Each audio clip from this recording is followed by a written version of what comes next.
초박빙 50곳, 칼자루 쥔 2030. 어제 제가 저희 돌직구쇼에서 저희 채널A의 여론조사 팩트체크 시스템 폴A의 양당 여론조사 결과와 현재 여론의 판세에 대해서 짚어드렸습니다. 지난주, 지지난주의 흐름과 달리 이번 주에 들어서 양당의 지지율이 정말로 딱 붙어 있다. 그 양당 지지층이 결집한 것도 있고 김준영, 양문석 후보 등의 이른바 막말과 사기 대출 의혹 등이 민주당 지지자와 중도층에게 영향을 미친 측면이 있는 것 같다라는 전문가들의 견해도 전해드렸습니다. 그러면서 저희들이 내린 결론은 현재 상태로서는 양당 그 누구도 유리한 정당은 없어 보인다. 55에서 55곳 되는 전국의 경합 지역의 결과가 결국 이 총선의 성패를 결정할 것이다 라는 결론도 말씀드렸습니다. 아니나 다를까 저희들이 분석해낸 것과 일치한 여러 가지 여론조사 결과들이 여론조사 공표금지 기간 전에 실시돼서 발표되고 있습니다. 대형 미디어홀에서 제가 짚어드리겠습니다. 저와 함께 이동하시죠.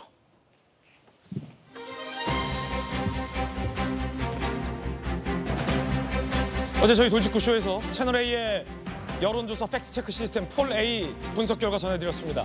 그것과 일치하는 여론조사 결과가 나왔습니다. MBS가 실시한 여론조사인데요. 양당의 지지율 함께 보시죠. 더 정확히 말하면 여러분은 지역구에 어느 국회의원을 투표하시겠습니까? 라는 질문입니다. 더불어민주당 후보에게 투표하겠다라는 응답이 서울 지역에서 38%가 나왔습니다. 국민의힘 후보에게 투표하겠다라는 응답이 서울 지역에서 39%가 나왔습니다. 지역구 국회의원을 투표하겠다라는 의사를 서울 지역 여론조사 참가자들에게 물었는데 38대 39 양당이 딱 붙은 여론조사 결과가 나왔습니다. 저희 채널A가 예측한 폴A 결과와도 일치합니다.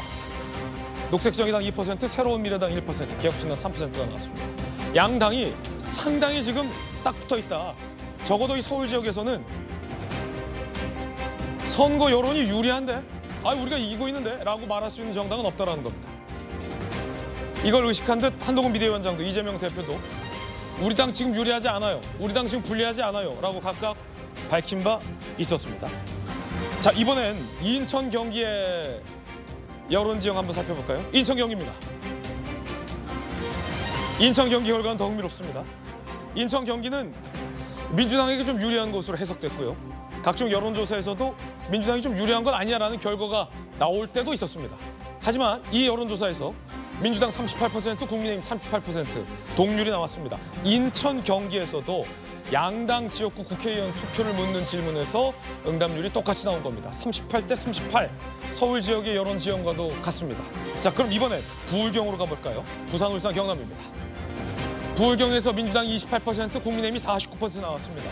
부울경, 물론 각계 지역구에서는 후보들의 경쟁률 등이 반영이 돼서 실제 양당의 여론조사와는 다른 결과가 나올 수도 있습니다만 일단 현재로선 지역구 국회의원 투표 의사를 묻는 부울경에서는 민주당 28, 국민의힘이 49가 나왔습니다. 양당 대표가 초박빙 양상을 보이고 있는 이 여론 지형을 의식하면서 이렇게 얘기했습니다. 들어보시죠.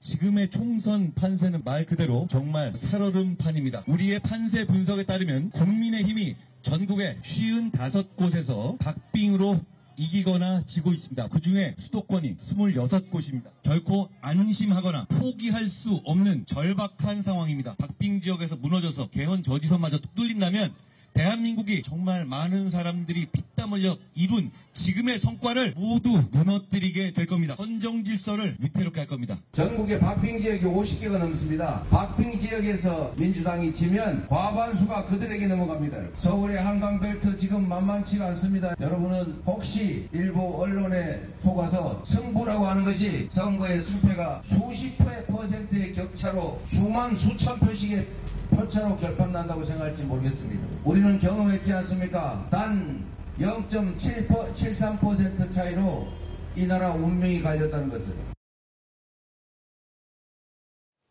김유정 의원님, 네. 야권 200석 얘기하는 건 벌써 옛말이 된 것 같아요. 이 대표 얘기 들어봐도 한동훈 비대위원장 들어봐도 한 비대위원장 얘기 중에서는 안심할 수도 없고 포기할 수도 없는 상황이다라고 얘기했고요. 이 대표도 언론 보도에 속지 마라 라면서 전국 박빙 지형 50개가 넘어가면 우리 질 수 있다. 라는 얘기하고 있습니다. 그런데 조금 전에 봤던 MBS 조사 결과도 그렇고 어제 돌직구쇼 출연하셨잖아요. 저희 네. 채널A 폴A 시스템이 분석한 양당의 여론 지형도 그렇고 딱 붙었어요. 특히나 인천 경기는 동률입니다. 네. 어떻게 보십니까? 수도권이 중요하잖아요. 122석이 걸려 있는 정말 이 물러설 수 없는 싸움 같은 것인데 그 중에서 인천 경기가 한 74석인가 그렇거든요. 엄청 많네요. 예, 거기에 또 딱 붙어 있는 지역들이 굉장히 많아서 수도권에 정말 이 올인 안 할 수 없는 그런 양상으로 가고 있는 것 같아요. 더군다나 지금 오늘 사전 투표율이 8시 현재 1.25%거든요. 그러면은 역대 거의 최고치에 육박한다고 합니다. 이제 끝까지 가봐야지 알겠습니다만은. 그러니까 지난 대선에서 사전 투표가 36.9%였는데 네. 지금 그때 그 분위기대로 가고 있다 그래요. 그러면은 아마 본투표율을 견인하는 효과가 있기 때문에 사전 투표율에 따라서 뭐 여야 누가 유리하다라고 결론 지을 수는 없지만 일단 투표율을 견인하는 효과는 있기 때문에 아마 굉장히 높을 것 같아요. 지금 현재 2.2% 사전 투표. 그러니까 굉장히 높은 거죠. 그래서 이제 젊은 층의 표심도 굉장히 중요하고 20, 30대가 거의 그 결정을 지을 것이다 이런 얘기가 있잖아요. 그래서 그게 굉장히 중요하기 때문에 아마 특히 이제 저희 당의 이제 그 후보들의 어떤 영향력 이런 것들이 어떻게 미칠 것인가 예. 당이 좀 심각하게 고려를 해야 될 텐데 그런 저런 모든 것들이 지금 우려되는 상황이죠. 여론조사 뭐 이번 주에 하는 거는 이제 발표도 못 하는 거니까 4일부터 하는 거는 그런 가운데 지도부의 고민도 좀 깊어갈 거라고 생각합니다. 예. 제가 이제 채널A 개표 방송을 준비하고 있거든요. 매일 회의하면서 어떻게 하면 이 민감한 민심을 우리 국민 여러분들에게 친절하게 전해드릴 수 있을까를 고민하는데 그 와중에 원희룡 후보가 지금 나타났습니다. 사전 투표소에 모습을 드러냈고요. 당연히 이제 계양동이고 이천수 선수 모습도 보이고 원희룡 후보 부인 함께 나왔군요. 원희룡 후보가 최근 유세에서 저는 저희 아내의 법인카드를 씁니다. 우리 아내가 내 법카를 쓰는 게 아니라 제가 아내의 법카를 씁니다라고 익살스러운 유세를 했기도 화제가 됐었는데요. 원희룡 후보와 아내 그리고 이천수 선수도 함께 사전투표소의 모습을 드러냈습니다. 특히나 이 계양을 이번 선거는요. 이번 총선에 굉장히 상징적인 장소로 꼽히고 있습니다. 계양을이 전통적으로 민주당에 손을 들어줬던 것과 별개로 각종 여론조사에서 원희룡 후보와 이재명 후보가 초박빙 양상의 경합세를 나타내면서 전 국민적인 관심을 받고 있는 곳이기도 합니다. 특히나 윤석열 정부의 국토부 장관 출신이라는 원희룡 후보의 상징성, 민주당의 대표라는 이 대표의 이 후보의 상징성, 양 진영의 상징적인 측면들이 맞붙고 격돌하고 있는 장소이기 때문에 계양을 선거가 전 국민적으로 이렇게 관심을 받았던 적이 있을까 싶을 정도의 뜨거워진 상황에 그 뜨거움을 반영하는 듯 여론조사도 굉장히 지금 불타오르고 있습니다. 원희룡 후보가 사전투표 용지를 받았고요. 자, 부부가 나란히 투표를 하고 있는 모습도 생중계로 전해드렸습니다. 이유는 이겁니다. 각종 여론조사, 최근 여론조사 공표금지 직전에 실시된 여론조사를 보면 양당이 지금 딱 붙어 있다. 그리고 인천 경기에서도 양당이 지금 딱 붙어 있다라는 양상입니다. 그렇다면 변수는 두 가지라는 거예요. 첫 번째는 50곳에서 55곳에 달하는 격전지에서 계양을이 대표적이잖아요. 격전지에 어느 당의 후보가 승리하느냐 얼마나 많이. 이거에 따라서 전체 총선의 결과가 달라질 수 있다. 두 번째는 그 어느 때보다 아직 표심을 정하지 못한 2030이 특히나 격전지에 몰려있는 2030이 누구를 선택하느냐에 따라서 총선의 승패가 갈린다라고도 볼 수 있겠습니다. 첫 번째 변수는 바로 격전지입니다. 격전지. 여야도 어제 총선 판세 전망을 내놓으면서 이 격전지 얘기를 했습니다. 격전지 함께 보시죠. 민주당은 110곳이 우세하다라고 하면서 격전지는 50곳이다 밝혔고 국민의힘에서도 82곳, 최소 82곳에서 90곳 우세하다라고 얘기하며 격전지는 55곳이다 라고 밝혔습니다. 양당이 우세하다는 건 중요하지 않고 빼고 50에서 55곳의 격전지 결과가 우수수 어느 정당으로 쏟아지느냐에 따라서 이번 총선 결과는 달라집니다.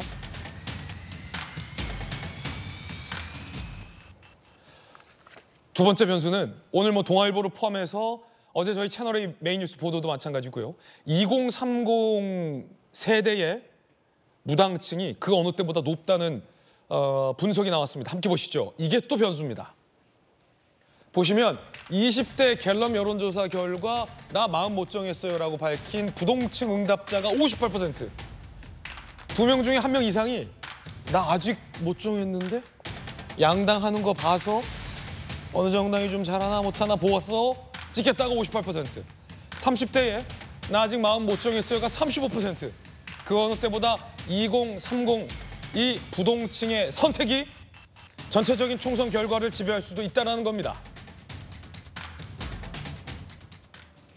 이 두 가지를 합쳐보면 김영주 의원님, 네. 민주당에서 큰 선거 진두지 많이 해보셨잖아요. 뭐 교육감 선거, 서울시장 선거 많이 해보셨잖아요. 부동층과 격전지 합치면 격전지 55곳에서 20대, 30대가 누구를 찍느냐. 이게 전체 판세를 좌우할 수도 있다.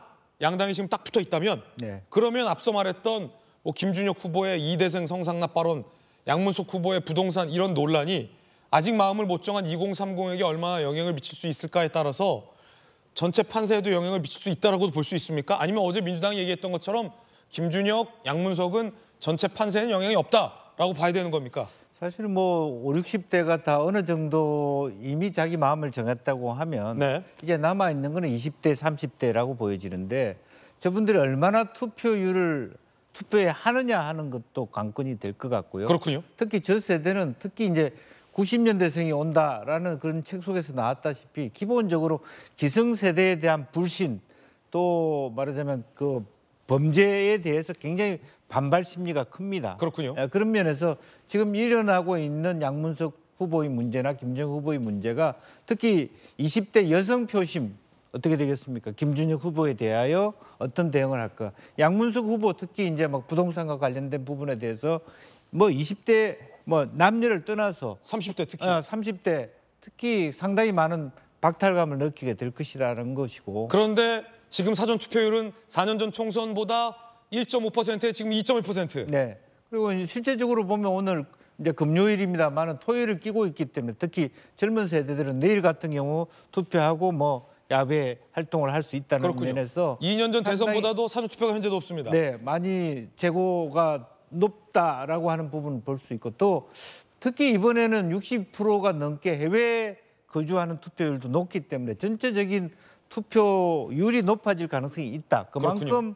투표율이 높아진다라고 하는 것은 양당이 박빙의 구도로 가는 즉 제3지대가 발디딜 틈이 없어지는 그런 대격돌의 양상이고 특히 지난번 총선에서 우리가 느꼈습니다마는 소선거구제 하에서 1, 2% 차이로 한 50석, 60석이 날아갑니다. 지금 수도권을 25석가량이 접점 지역으로 지금 양당이 보고 있는데 25석이 왔다 갔다 할 수 있다라면 지금 현재 110석, 80석이라고 하는 그 두 당의 어떤 확정 말하자면 차이가 한 20석 차이라면 1, 2위 간의 차이도 바꾸어질 수 있다는 것이 의미 있는 내용이 아닌가 그렇게 보여집니다. 예.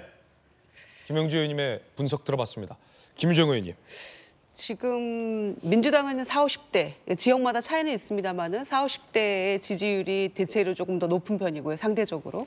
국민의힘은 60, 70대가 높은 편이죠. 그런데 20, 30대는 지금 아까 보신 것처럼 마음을 못 정하신 분들이 굉장히 많아요. 예. 그런데 유권자 수로는 가장 적습니다. 13.8% 정도 되기 때문에 그렇지만 그 의미가 굉장히 큰 거죠.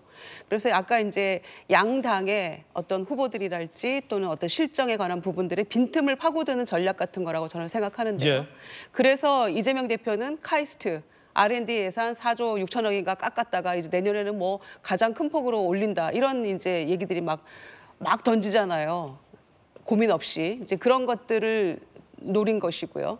그리고 한동훈 위원장 같은 경우에는 이제 신촌에서 이를테면 김준혁 후보의 어떤 예. 그런 빈틈을 파고드는 그런 모습인데 아마 남은 동안에는 20, 30대의 투표율을 견인하고 좀 더 그 실정을 서로 부각시키면서 하는 마지막 선거 운동 거기에 집중되지 않을까 생각합니다.